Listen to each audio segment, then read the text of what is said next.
You know what's actually insane?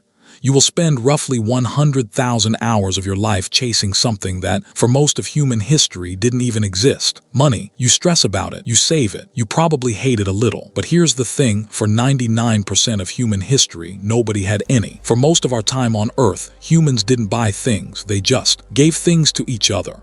And somehow society didn't collapse. But then we started making things that were too complicated to just swap. And that created a problem nobody saw coming. The first currency wasn't gold. It wasn't silver. It wasn't even metal. It was this: cowrie shells. Tiny, pretty, and completely useless for anything except looking nice. But 3,000 years ago, they were worth more than your car. Here's the catch. You can't buy a house with shells. You can't buy a farm. You need something heavier, something everyone agrees is valuable. So we tried metal, bronze, copper, then silver. But there was a new problem. How do you know it's real? Anyone can paint a rock silver. The solution: a king's face. If the metal had a stamp from someone powerful, you knew it was legit. Welcome to the first coins. But coins were heavy. Try carrying enough silver to buy a ship. You'd need a cart. So someone had a completely different idea. Paper. A promise from a bank that the metal was real, even though the paper itself was worthless. This changed literally everything. But now you had to trust the bank, trust the government, trust that a piece of paper was worth something because someone said so. Fast forward to today, you don't even carry paper anymore. It's just numbers on a screen, numbers that don't exist anywhere physical. Let that sink in. The money in your bank account, it's not real.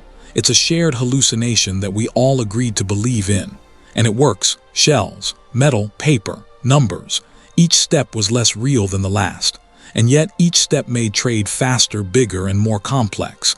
But here's what nobody talks about. Money didn't just make trade easier. It created poverty, debt, the idea that some people have more value than others. Before money, you were either useful or you weren't. After money, your worth became a number. And numbers can always get bigger or smaller. Okay, that got dark. Let me hit you with something weird to bring it back. The most valuable thing in ancient Japan: rice. Literal rice. Your salary was measured in bags of it, and it gets weirder. In some Pacific islands, giant stone wheels were money. They were so heavy, nobody ever moved them. They just agreed who owned which one. Think about how wild that is.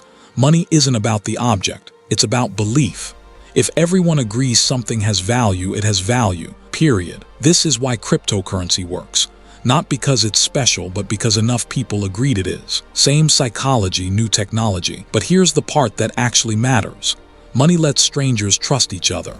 Without it, you only trade with people you know. With it, you can trade with anyone, anywhere. That's why you can buy coffee from beans grown in Ethiopia, roasted in Italy, and served in your local shop. Money made the modern world possible, but it also made us obsessed with it. Studies show people think about money more than food, sleep, or even relationships. We've built a world where the hallucination is the main character. So what does this mean? It means money isn't good or bad. It's a tool, the most powerful tool humans ever invented. And like any tool, it depends on who's holding it. The first money appeared around 5,000 years ago in Mesopotamia. But the real revolution wasn't the object. It was the idea that value could be separated from the thing itself. That idea that a symbol can represent real value is what lets you watch this video on a device made by strangers, in a house built by strangers, while eating food grown by strangers. Money made civilization possible, but it also made civilization complicated. And honestly, we're still figuring out if that's a good trade. If your brain is doing that thing where it needs to know more about everything now, yeah, that's the whole point of this channel. First Spark traces the surprising origins of everything, from money to kissing to why your skin is the color it is. Subscribe if you want to keep falling down these rabbit holes with us. Drop a comment. What's something you use every day that you've never questioned the origin of? We might make a video about it. And hey, next week, we're tracing the origin of something you definitely haven't thought about. Why do we have weekends? The answer involves ancient gods and factory owners. See you then.